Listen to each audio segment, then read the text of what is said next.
Dice el Evangelio de Juan: no te he dicho que si creyeres verás la gloria de Dios. Ustedes, si se pueden detener un poquito en pensar en la palabra creer.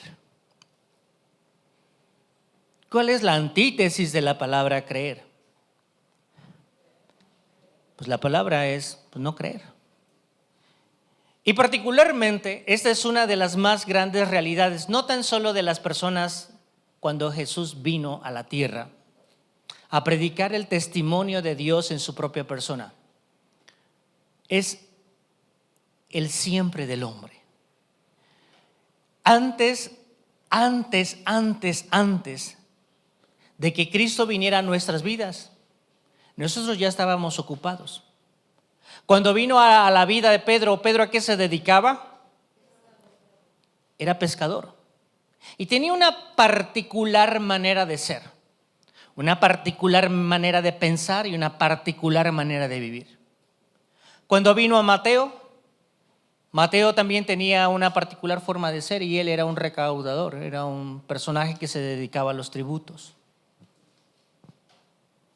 Cuando vino a los celotes, estos discípulos del Señor, que eran de este tipo de revolucionarios,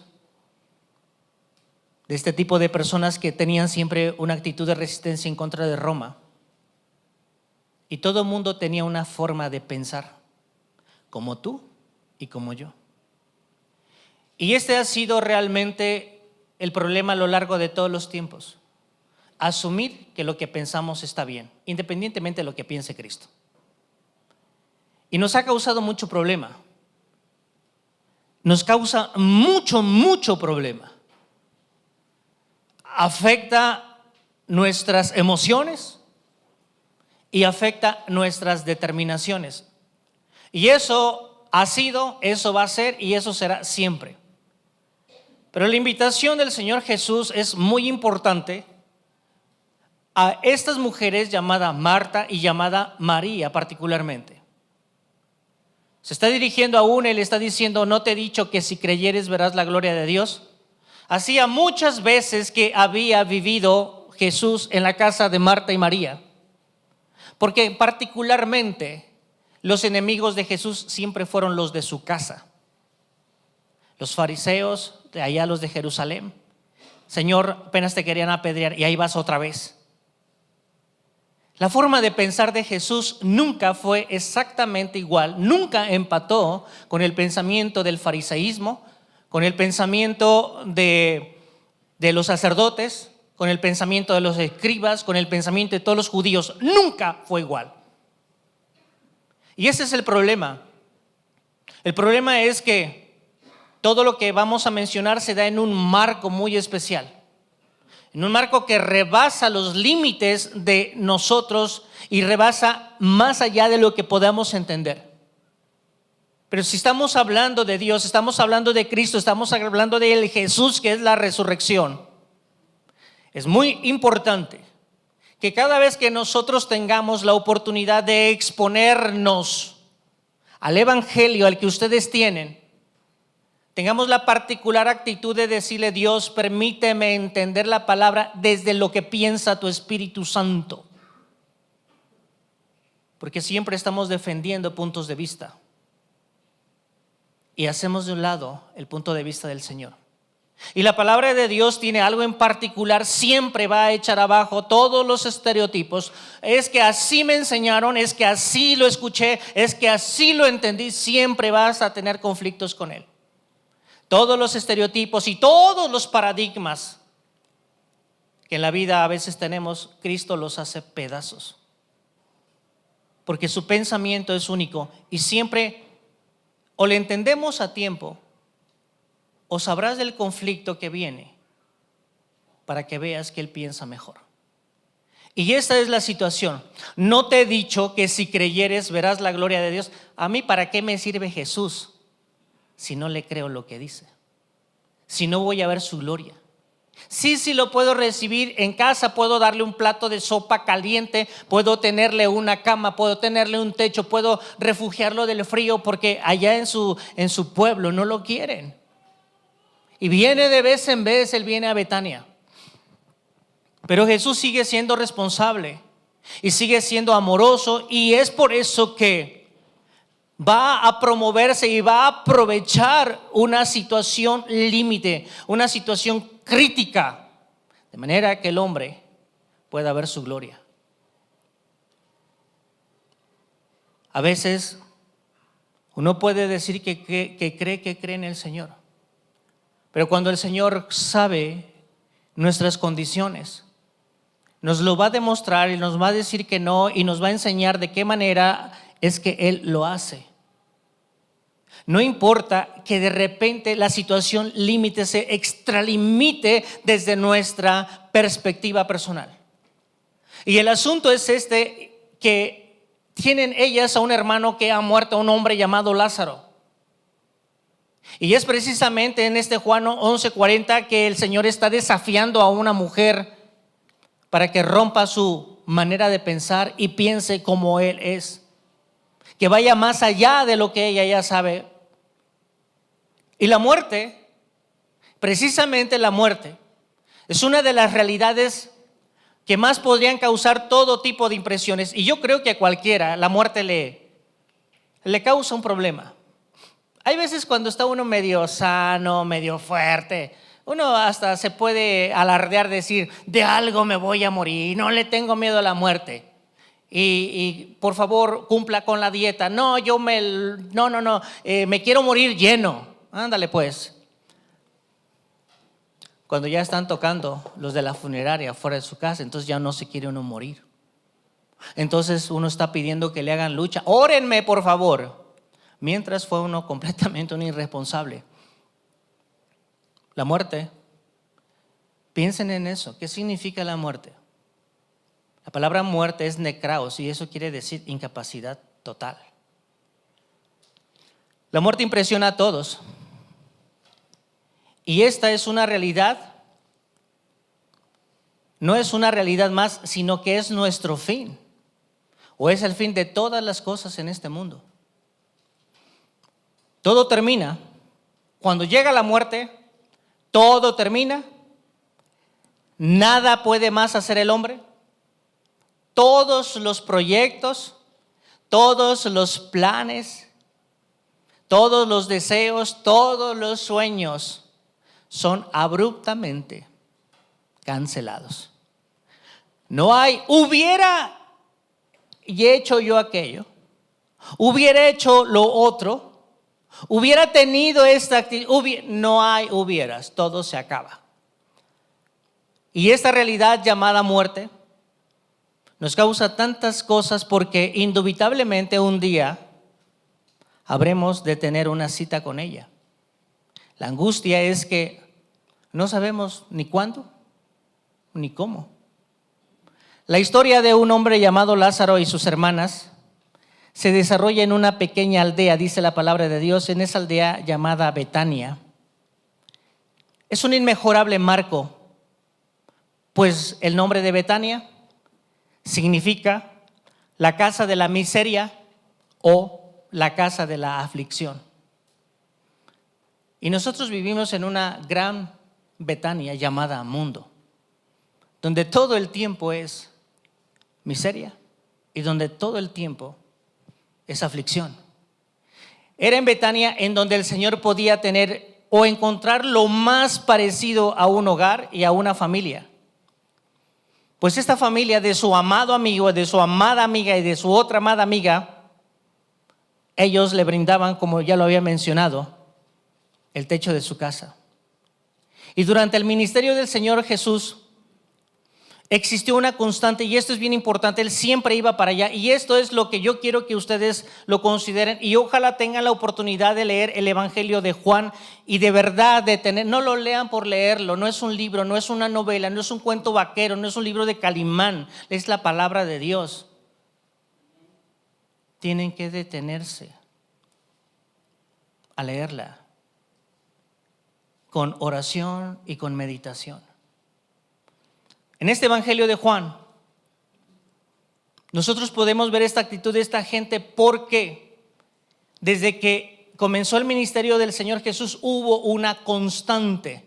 Y esto era de parte de los escribas, fíjense bien, los que supuestamente conocían la ley, conocían absolutamente todo, escribas, sacerdotes, fariseos, aún la gente del pueblo judío. Y esta constante tenía que ver con que cada obra, cada mensaje, cada decisión que el Señor Jesús comunicaba era completamente reprobada de parte de todos y de cada uno de ellos. Eso no es nuevo. A Jesús, cada decisión que tomó, cada palabra que dijo, fue cuestionado y a punto de ser apedreado. Mencionaré solamente tres pasajes.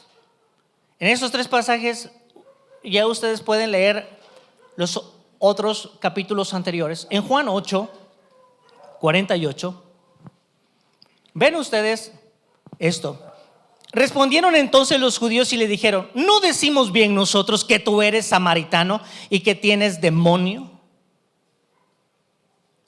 Respondió Jesús: yo no tengo demonio, antes honro a mi Padre y vosotros me deshonráis. Pero yo no busco mi gloria. Escuchen eso. ¿Por qué es tan importante, Juan? Porque la gloria que el pecado abolló, destruyó y casi borró de la presencia del ser humano, Jesús vino a exhibirla. Pero es tan grande el orgullo, tan grande el egocentrismo, tan grande absolutamente todo, tan grande la comodidad, que ellos se vieron completamente amenazados y rebasados por este Jesús del cielo. Yo no busco mi gloria, hay quien busca y juzga. De cierto os digo que el que guarda mi palabra nunca verá muerte. Entonces los judíos le dijeron: ahora conocemos que tienes demonio. Abraham murió y los profetas, y tú dices que el que guarda mi palabra nunca sufrirá muerte. ¿Eres tú acaso mayor que nuestro padre Abraham, el cual murió y los profetas murieron? ¿Quién te haces a ti mismo? Respondió Jesús: si yo me glorifico a mí mismo, mi gloria nada es. Mi Padre es el que me glorifica, el que vosotros decís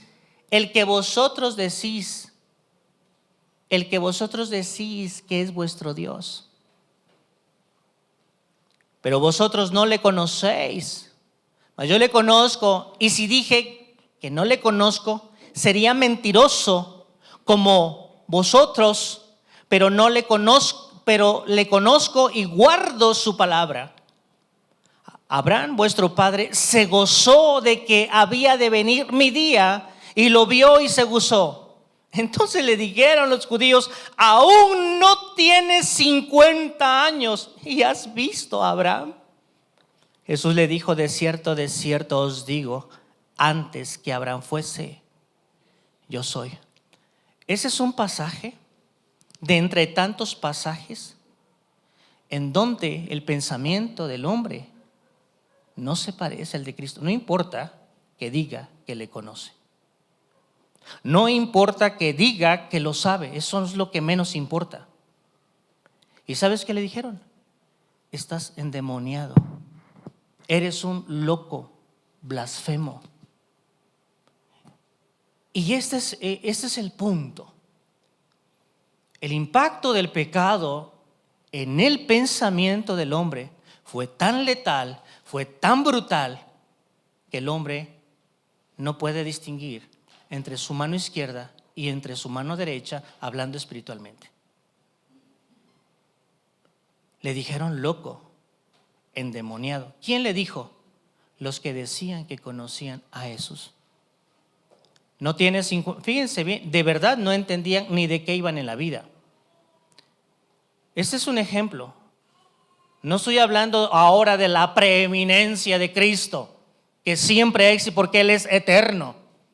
Estoy hablando del conflicto que se nos hace en la mente cuando Jesús no se parece a lo que yo pienso, Cuando Jesús no hace lo que yo digo o cuando Jesús no hace lo que yo siento.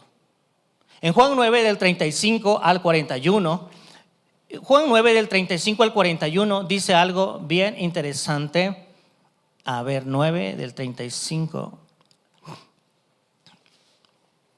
Oyó Jesús que le habían expulsado. Estaba hablando de un ciego de nacimiento. Pero como no lo hizo el Señor entre la semana, lo hizo el día de reposo, pues a este ciego que le habían hecho el grandísimo favor de devolverle la vista, porque no cumplió los patrones determinados desde la perspectiva de los escribas, lo que hicieron fue expulsarlo. Y se lo encontró el Señor y Jesús le dijo: ¿crees tú en el Hijo de Dios?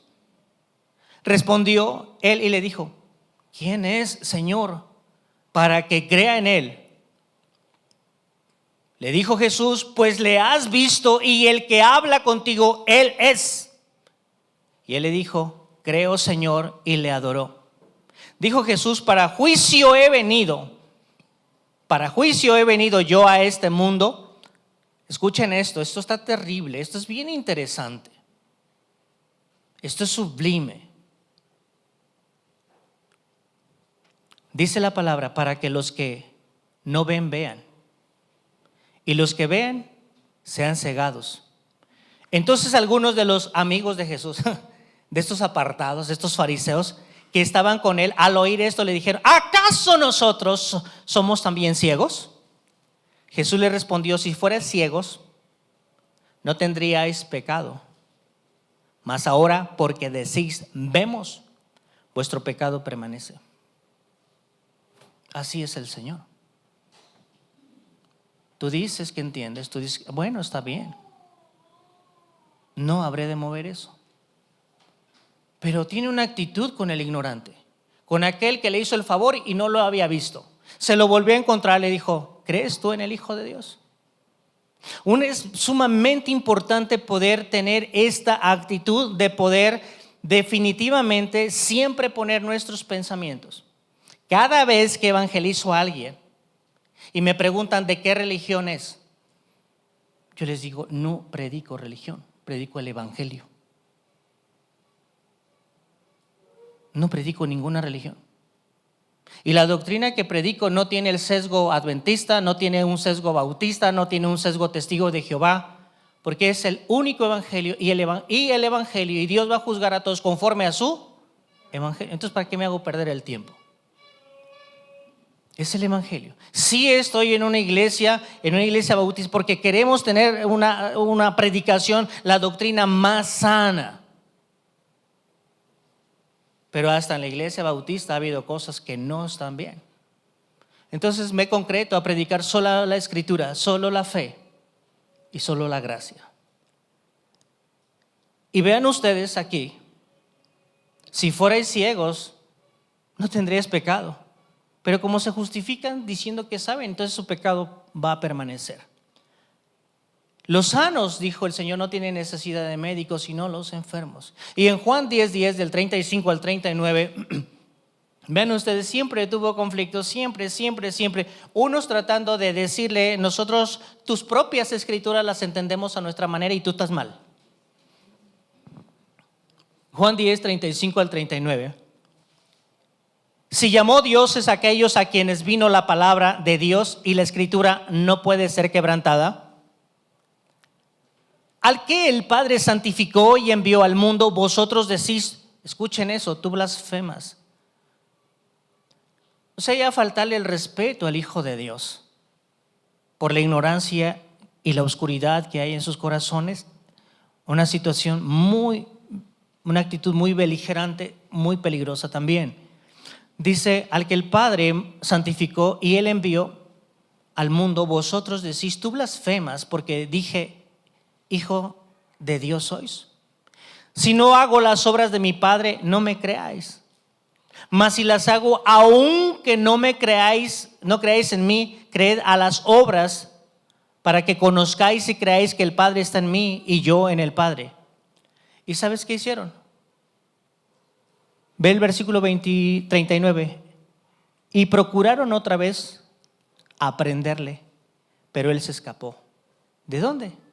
De sus manos. Cuando les dijo, hoy en este día se ha cumplido, como solamente el Señor leyó la mitad de lo que está escrito en Isaías, ellos estaban esperando, sí, el día de la venganza, conocemos lo que falta, dilo. Hasta aquí se cumplió. El día de la venganza vendrá después del milenio, hasta allá después. Pero ellos, como Jesús siempre mencionaba cosas, y ellos las y creían que eso iba a ser inmediatamente. ¿Qué crees que pasó? El Espíritu de Dios está sobre mí y me ha ungido para dar buenas nuevas. Ellos ya querían ser libres de los romanos, pero el Señor se detuvo a la mitad de lo que había escrito Isaías. Les jaló tanto que lo que hicieron es sacarlo y llevarlo, porque lo iban a apedrear. ¿Quiénes? Los que estaban en la sinagoga. ¿Con quién? Con el más grande evento que jamás habrían de ver sus ojos: Cristo, la realidad de la profecía cumplida delante de ellos. Y lo querían matar. El conflicto de todos los hombres con Dios es que no pensamos igual y quisiéramos que Dios hiciera lo que nosotros quisiéramos. Y ese es el conflicto. Toda la vida ha sido ese el conflicto. Entonces, probando esto, vean ustedes, no tan solo está atendiendo a los escribas y no está solo está atendiendo a los fariseos, está atendiendo a sus discípulos y está atendiendo a sus amigos, a Marta y a María. El Señor Jesús vino de parte de Dios para mostrar el testimonio de Dios delante de los hombres, de una manera que el hombre pudiera tener una vida plena. Y por eso dice ahí en Juan 1, en el capítulo número 1, en el versículo número 14, en el versículo número 16, dice lo siguiente: y el verbo, y aquel verbo fue hecho carne y habitó entre nosotros, y vimos su gloria, gloria como del unigénito del Padre, lleno de gracia y lleno de verdad. ¿Sabes qué es lo que necesita un mundo tan complicado como nosotros? Que los corazones sean llenos de gracia y que los corazones sean llenos de verdad, porque están llenos de miseria, llenos de angustia, llenos de temor, llenos de ansiedad, llenos de ira, llenos de enojo, llenos de ignorancia, llenos de oscuridad. Para eso vino Jesús. Qué maravillosa situación tiene todos los seres humanos mientras vivan. Y todavía dice la palabra de Dios en el versículo número 16, porque de su plenitud ¿qué? Tomamos todos, y gracia sobre gracia. Pero ha sido tan brutal el golpe del pecado que siempre en la iglesia nos quedan huequitos espirituales y los llenamos con miseria. Siempre andamos chachareando, placeando, porque de lo que nos debimos haber llenado no nos llenamos. Y buscamos llenar este corazón. Unos lo llenan con vicios, otros los llenan con drogas, otros los llenan con rencor, no sé, y algo siempre el corazón tiene. Pero Jesús verdaderamente es la plenitud y Él deberíamos de tomar. Entonces, este testimonio que vino de Dios es necesario que nosotros podamos percibirlo. Es un asunto personal. Es tu vida y tú eres el administrador. Es muy necesario que busques al Señor con denuedo. Pero, ¿por qué tanta oposición? ¿Por qué tanto problema? ¿Por qué tanta inconformidad? La inconformidad que el hombre, que él obra, que sus palabras, que sus dichos molestaban a aquellos que por tradición durante años supuestamente eran celosos y guardadores de la ley. Cristo, su presencia y su predicación exhibió su carencia de espíritu y su carencia de mente. El Señor rompió todos los moldes de su comodidad, y eso es lo que incomodó, que los extralimitó, los exhibió. Ellos, ¿qué podía envidiarle a un sacerdote ¿Qué podía envidiarle Herodes a Jesús? ¿Qué le podría envidiar Herodes a Jesús? Si nació en el pesebre. Los otros eran de abolengo. Nosotros somos de la tribu de Benjamín, hebreos de hebreos. ¿Qué podían envidiarle al nazareno? Si él dijo: mi cabeza no tiene dónde reposar. Las aves tienen nidos y las zorras cuevas, y el Hijo del Hombre. ¿Pero qué le podían envidiar? Materialmente hablando, nada. Pero les incomodaba el testimonio de Dios. Les incomodaba el Espíritu Santo que estaba en él. Les incomodaba la verdad. Les incomodaba la manera de hacer las cosas. Y por esas cosas se matan. Eso es lo que incomodaba. Porque ellos buscaban su nivel, pero Jesús los extralimitó. Y entonces nació en un pesebre.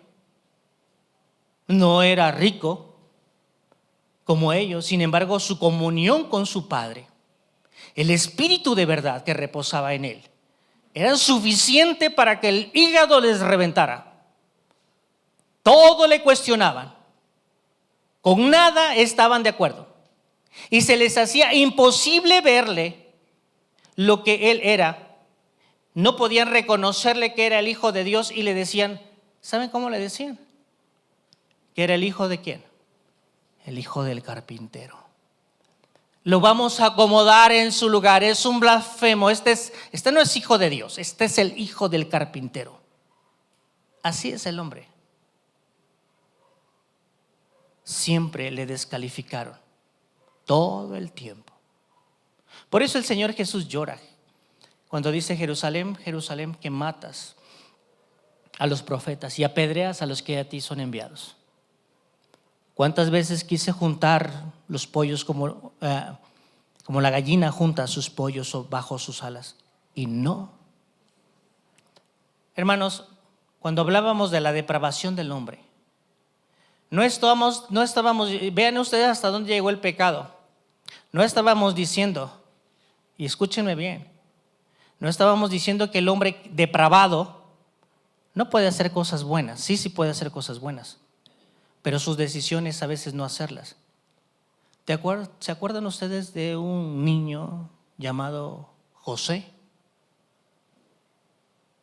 Que ahí está en la Biblia. No, mi papá, otro José, el de la Biblia. ¿Se acuerdan o no? Sus hermanos no tenían ninguna incapacidad mental. Podían hablarle bien a su hermano, pero no, ellos decidieron no hablarle bien. ¿Hasta dónde llega el pecado? ¿Hasta dónde corrompe el pecado? A eso se llama depravación. Entonces, ¿hasta dónde llegó la depravación? Eso les impidió no conocer a Jesús. El Señor no tan solo quiso mostrar el testimonio de Dios, como acabo de mencionar, a todo el pueblo en general, sino también a sus amigos íntimos. A estos los quiso hacer ir más allá de sus límites mentales. El Señor bien pudo usar el marco de Betania, ese lugar de casa de aflicción o de casa de necesidad, para poder mostrar mucho más allá, algo mucho más impresionante, para mostrarles algo mucho más allá de las capacidades y de los límites humanos. Es muy grato poder saber, y es muy, muy especial poder saber que mientras más estamos en aflicción, su gloria puede brillar mejor. De ser mucho más incomparable, una gloria sin límites que no puede compararse con nada y que tampoco nada la puede opacar. Solamente bajo la condición, si tan solo puedes creer. En Juan, en el capítulo número 11 otra vez, fueron las hermanas de Lázaro, Marta y María. Estas dos personas y los judíos están dañaditos de la cabeza. No alcanzan a ver la realidad de la plenitud, de la gracia de lo que se menciona en Juan 1, de la verdad que se menciona en Juan 1. Y fíjense lo que dice. A ver, un escenario como de María llorando o de Marta. Dice Juan 11:2. María, cuyo hermano Lázaro estaba enfermo, fue la que ungió al Señor con perfume y le ungió los pies con sus cabellos. Y enviaron, pues, escuchen, las hermanas para decir a Jesús: Señor, he aquí, el que amas está enfermo. Mandaron decirle: Señor, el que amas está enfermo. Y más adelante dice: y oyéndolo Jesús. ¿Ves cómo piensa Jesús? Jesús piensa como al revés. Jesús está diciendo: esta enfermedad no es para muerte, sino para la gloria de Dios, para que el Hijo de Dios sea glorificado por ella. Siempre Dios tiene el control de todas las cosas. Aunque a veces nosotros le queremos arreglar el asunto y decirle qué es lo que va a hacer. Y escuchen eso, vean, y amaba Jesús a Marta y a su hermana y a Lázaro. Y cuando oyó, pues, que estaba enfermo, se quedó 2 días más en el lugar donde él estaba. Y luego, fíjense bien, en el versículo número 21, Marta le dijo: Señor, si hubieses estado aquí, mi hermano, ¿a qué te sabe esa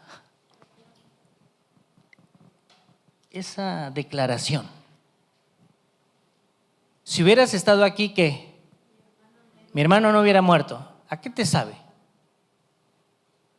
Te pasaste de la raya. Llegaste tarde. ¿En qué te entretuviste?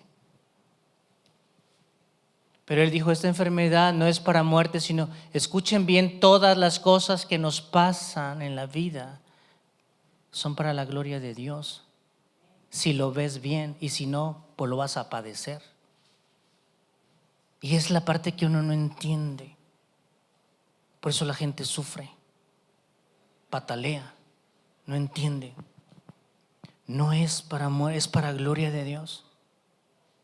Y ya se echó a perder. Bueno, mira, no hubiera muerto.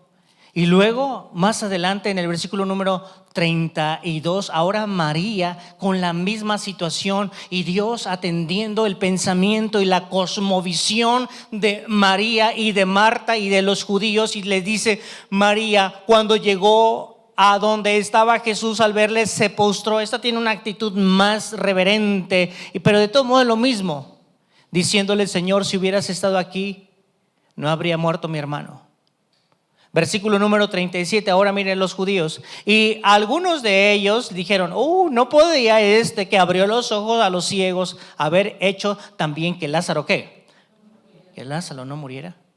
¿Por qué siempre la gente le quiere arreglar la plana a Cristo? Por la falta de entendimiento, por la falta de comunión, por la falta de saber con quién te estás relacionando. Y esto es lo que importa, y esto es lo que debería de trascender en nuestras vidas. Sus propias personas, sus propios amigos no lo están diciendo: pero llegaste tarde, se cayó el WhatsApp. No había WhatsApp. La gran mayoría de los seres humanos limitamos al Señor solo al plano material. Cuando la muerte no ha hecho acto de... entonces sí se puede. Entonces sí podemos. Pero el Señor quiere que el pensamiento de Marta y de María sean más trascendentes. Cuando nuestra pequeña participación, hermanos, a veces tenemos una pequeña participación en la cosa de Dios y que queremos cobrar la factura. Y Él dijo: no. Sí, es cierto, me mandaste a llamar, pero yo voy a ir cuando yo quiero, cuando yo creo que es necesario, porque todo eso es para mi gloria, no para tu gloria. Ay, sí, le avisamos a tiempo, llegó a tiempo el mensaje. El Señor decidió quedarse. La gloria es para Él y el testimonio era de Él. Y Marta y María, que fueron las que se encargaron puntualmente de hablarle a Jesús. Jesús no llegó. Y eso que decía, aquí dice, le amaba. Le amaba. A mí se me hace que no. Entonces, el 36, ¿verdad? Dijeron entonces, mirad, el Señor, quiero que sepas algo, el Señor nunca llega tarde, no importa que tú veas que ya se le pasó el tiempo. Jesús nunca llega tarde. Aunque parezca que se tarda, deberíamos siempre de saber que la gloria de Dios no tiene límites sino propósitos.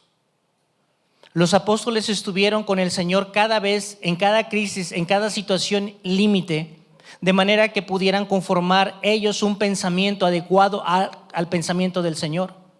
Y por eso el Señor dice en Juan 11:4, esa es la lección que Él tiene para ellos. Él les está diciendo a sus discípulos, relájense, esta enfermedad no es para muerte, sino para la gloria de Dios, para que el Hijo de Dios sea glorificado. Ellos no entendieron su lenguaje, porque en el versículo número 14 entonces les dijo, versículo número 11, dicho esto, les dijo después, nuestro amigo Lázaro duerme, mas voy para despertarle.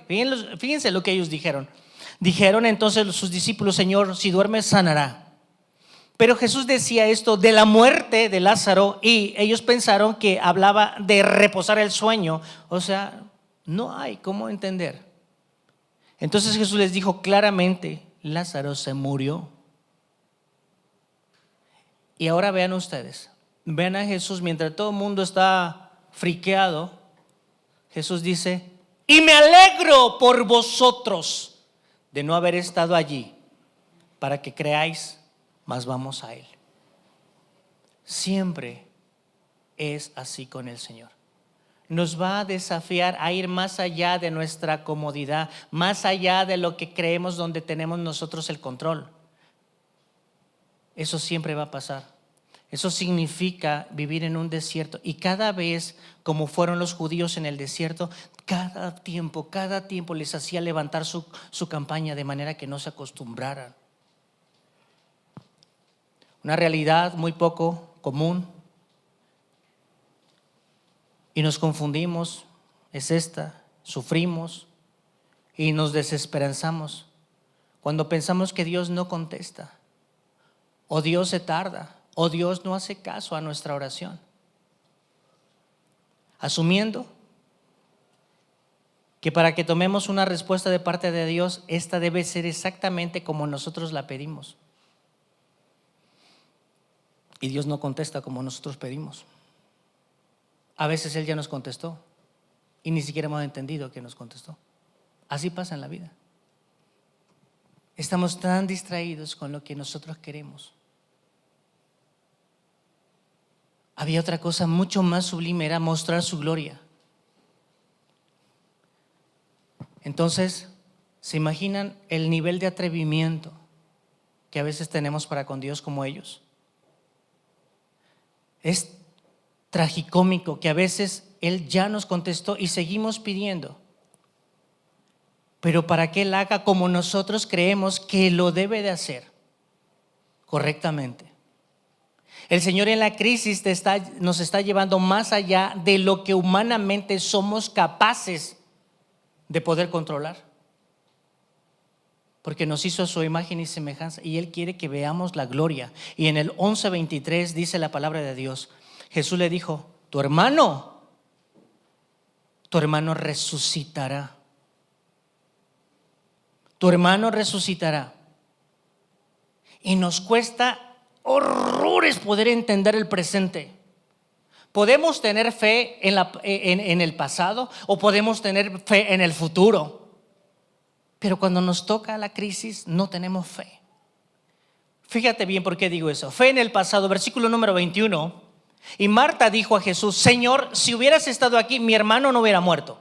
Tenía fe en el Señor, pero ya pasó ese tiempo. Pero ahora tiene fe en el futuro. Dice el versículo número 23, 24. Marta le dijo: yo sé que resucitará en la resurrección en el día postrero. O sea, fe en el futuro. Pero es en el presente en donde no se alcanza a ver a Jesús. Es muy cómodo el pasado y es muy cómodo el futuro, porque no estás tú en la jugada, porque no están ni la carne, ni las emociones, ni nada. Por eso no vemos. Gritan muy fuerte nuestros pensamientos por encima del pensamiento de Dios. Jesús le dijo: señorita, yo soy la resurrección y la vida. El que cree en mí, aunque esté muerto, vivirá. Tu problema es que no puedes creerlo. ¿Crees esto? Ese es el punto. Ahora miren al Señor frente a tus enemigos y a mis enemigos. Ahora Jesús está en ese capítulo 11, en el versículo número 38. Está frente a un sepulcro que está tratando de retenerlo. Está frente a una gran piedra que representa muchas veces nuestras cargas y nuestros pecados y nos pudre adentro. Y ahí está también la muerte, nuestros enemigos ahora. Ahí está la fragilidad, ahí está nuestra fragilidad, está el sepulcro, está la muerte, que parece que han ganado. Marta está convencida. Y solamente está convencida de que esto es un gran fracaso. Y ve lo que Marta dice en el versículo número 39. Dice: Jesús le dijo: quitad la piedra. Marta, la hermana del que había muerto, le dijo: Señor, ¿qué? Esto ya se pudrió, esto ya no tiene solución, esto ya no tiene vuelta de hoja. Los límites míos no son los de Cristo. Esto es lo que uno tendría que entender, porque Él no tiene límites. Él siempre tiene el control. Él hiede ya. El Señor llama a Marta a cambiar su mente de una creyente incrédula por una mente que es poderosa en Cristo. Y el Señor le dice, Jesús le dijo en el verso 40: ¿no te he dicho que si creyeres verás la gloria de Dios? No te he dicho que si cambiaras tu forma de pensar, si creyeres verdaderamente en mí, verías la gloria de Dios. Entonces quitaron la piedra de donde había sido puesto el muerto, y dice bien, el muerto que ya hedía. Y Jesús, alzando los ojos a lo alto, escuchen esto, Jesús no divaga en su oración, Jesús es claro. Y dice: Padre, gracias te doy por haberme oído. No había hablado, pero Él llama las cosas que no son como si fueran. Eso es lo que te da la comunión con Dios. Padre, gracias te doy por haberme oído. Yo sabía que siempre me oyes, pero lo dije por causa de la multitud que está alrededor, para que crean. ¿Cuál es el punto? Que la gente no cree. Oye, pero no cree. Y no tan solo el Señor Jesús atendió sus oídos, atendió su vista. Dice el salmista que si la serpiente es sorda, por más hábil que sea el encantador, no la encantará. Pero para eso hay vista. Y uno puede leer y meditar y pensar. Entonces es importante entender, de dejar de creer que podemos resolver las cosas a nuestra manera. El Señor no tiene límites, fue más allá de lo natural. Siempre me oyes. Y habiendo dicho esto, clamó. Escuchen esto, cuando lean la Biblia, no importa que hayan estado chiflado, clamó a gran voz: Lázaro, ven fuera. Clamó a gran voz. Ahora bien, lo primero que la gente piensa cuando leen el versículo número 44 es que Lázaro tal vez ha de haber salido como haciéndole así. Es lo primero que se te viene a la mente. Y damos por hecho que se fue. Asumimos cosas. Ahora viene el muerto. Lo trae el Señor a su presencia. Y dice que venía envuelto del rostro con un sudario. El Señor fue quien lo trajo a su presencia. Porque está con un sudario. Un sudario es una manta que se le pone aquí. Y no creo que Lázaro haya ido 10 veces a hacer este simulacro de si el Señor me llama, ¿cómo le voy a hacer? ¿Para dónde le voy a dar? Llega a su presencia y ahora dice el Señor: desátenle. Desátenle. ¿Y qué más? Y déjenle ir. No sé cuál es el problema que tengas, pero si el Señor tiene autoridad y poder sobre la muerte, y no estoy hablando solamente de la muerte física, una peor todavía, que es la muerte espiritual. Si te permitieras oír su palabra, si te permitieras oír su llamado y creerle, harías muchas cosas en tu vida. La muerte espiritual es la que nos dejó el pecado, pero cuando venimos a Cristo,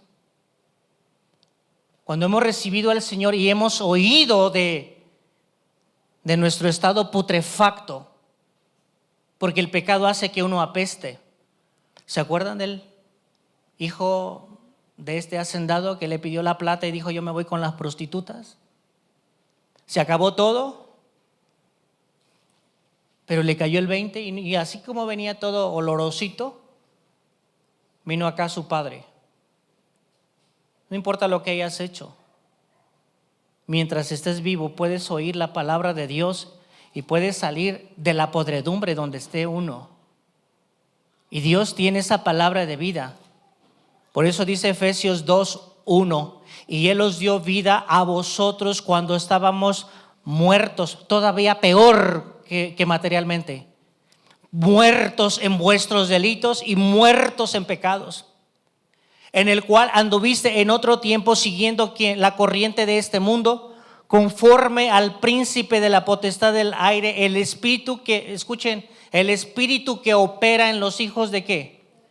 En los hijos de desobediencia, entre los cuales también todos nosotros vivimos en otro tiempo. Uno piensa que la desobediencia es 2 enchiladas y me das 3 para llevar. La obediencia es peor que ser brujo.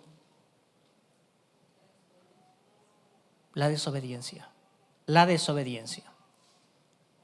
En eso andábamos. Y eso es estar muerto,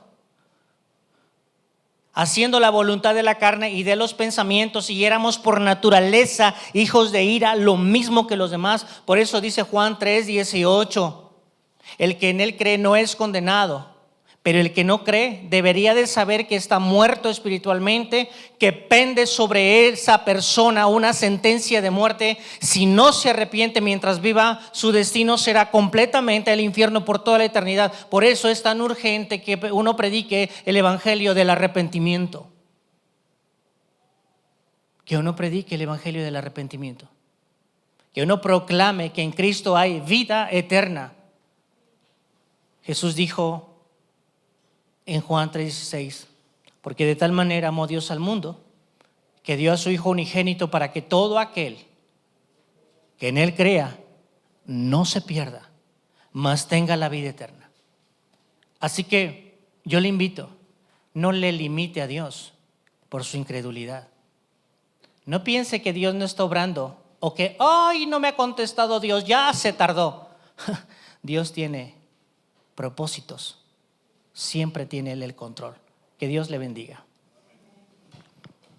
Vamos a orar. Padre eterno, gracias, Señor, te damos por esta maravillosa noche. Gracias, Dios, por estas personas que hoy se han acercado aquí. Son personas, Señor, que son nuevas en la congregación. Gracias, Dios, porque en todo tiempo, Señor, tú tienes los tiempos de todos nosotros. Gracias porque hasta aquí nos has ayudado. Solamente te pedimos por un corazón creyente, por un corazón que se pueda adaptar, Dios, a tu palabra. Nosotros no podemos, no debemos y no queremos adaptar el evangelio a nuestra propia conveniencia, porque de seguro eso es inseguro. Pero ayúdanos, Dios, a adaptar nuestro corazón, Señor, a tu manera de pensar. Ayúdanos a entendernos, a que te podamos entender, a que te podamos ver. Ayúdanos a que la incredulidad salga, Señor, de lo más profundo de nuestro corazón. Perdónanos porque hasta aquí muchas veces, aún siendo creyentes, hemos sido verdaderos incrédulos. Rampante incredulidad a veces hay en nuestros corazones.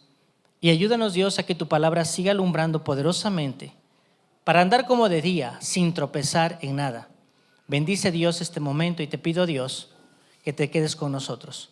Ayuda a Dios a todas las personas que en cualquier parte del mundo claman a Dios. Gracias porque tú estás con ellos en todo tiempo también. Nos regocijamos por eso. Bendecimos, Dios, también tu nombre en esta tarde y te pedimos, Dios, por aquellas personas que han llevado tu evangelio a China, que han llevado tu evangelio a Corea, que han llevado tu evangelio a lugares donde está estrictamente prohibido y que hoy tienen sentencia de muerte, como son a los países musulmanes, y que por amor a esos musulmanes tu palabra, Señor, es llevada en la boca de ellos como misioneros, Señor, que no les importa, Señor, pasar nada y están predicando tu palabra por amor, Señor, de gente que uno y ellos ni conocen, pero que pues tú mandaste a predicar el evangelio a todos ellos y a no ser negligente.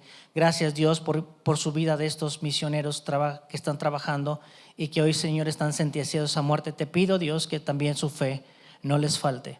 Ayúdanos en todo tiempo a los que estamos en América, Señor, en un grandísimo sofá, a no estar tan relajados y a predicar tu palabra en cada momento, a cada persona, y traer personas a los pies de Cristo para gloria tuya. Y quédate con nosotros, Dios, y con esta predicación. En el nombre de Jesús lo pedimos. Amén.